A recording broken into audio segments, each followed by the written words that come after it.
Хей, шницели! Моля ви абонирайте се за мен в VBOX. Мерси! Здравейте, аз съм Диди и не съм щуродел.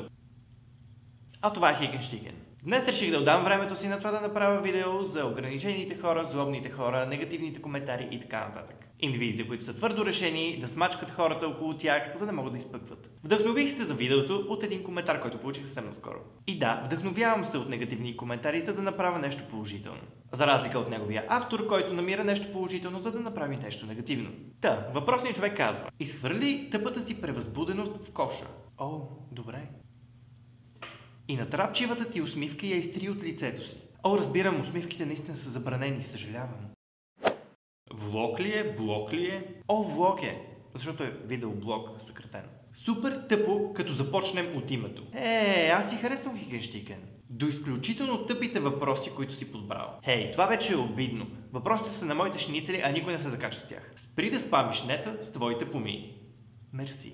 Щом каза мерси, иначе за помията 7000 човека във Facebook, почти 6000 човека в YouTube, мисля, че не са на твоето мнение. I'm just saying. Не знам за останалите влогъри, но предполагам, че и при тях е така. Аз чета всеки един коментар, всяко едно писмо, което някога съм получавал. И понякога в случай на невероятно злобен коментар, аз съм някакси заинтересуван от човека, който е намерил в душата си, за да напише нещо толкова крайно. И ми е интересно да разгледам профила на въпросния автор. Та в профила на автора на тези прекрасни думи, които цитирах преди малко, намерих следния пост. Пием твърде много, пушим твърде много, харчим прекалено безотговорно, смеем се твърде малко, шофираме твърде бързо, ядосваме се твърде лесно, лягаме си твърде късно, събуждаме се твърде уморени, четем твърде малко, гледаме твърде много телевизия и се молим твърде рядко.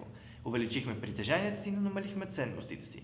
Говорим твърде много, обичаме твърде рядко, мразим твърде често. Та стори ми се иронично как може толкова краен коментар да получа за видео, което е направено с цел хората да се усмихнат и да има поне нещо положително. Това, което ми направи впечатление, беше, че това не е просто един анонимен хейтър, а студент, който учи предприемачество и мениджмънт. Та сега се развълнувах, така че нека да бъда малко по-директен. Слушай сега, приятелю, не гейовете са ти проблема, не циганите, не турците, не бедните, богатите, чалгарите, металистите или който и да било. България рухва заради комплексирани хора като теб.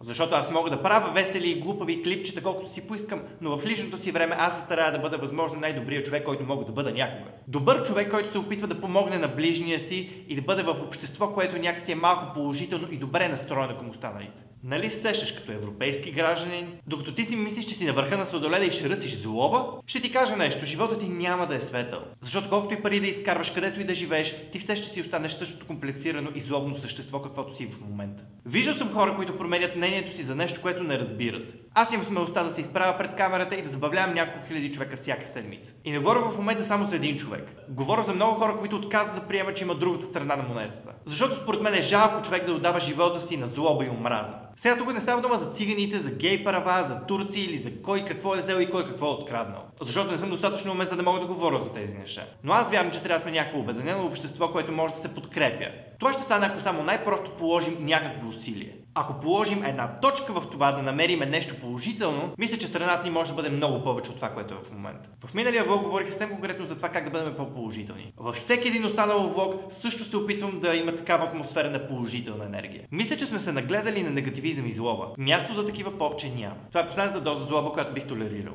Официално хора като теб не съществуват за мен. Ако и вие сте се нагледали на злобата и на негативизъм на останалите, покажете на хората, че просто няма да се поддадете на това. Аз вярвам в себе си, вярвам и във вас. Аз съм Диди, а това не беше Хикенщикен. И това е видео, което никога повече не искам да правя.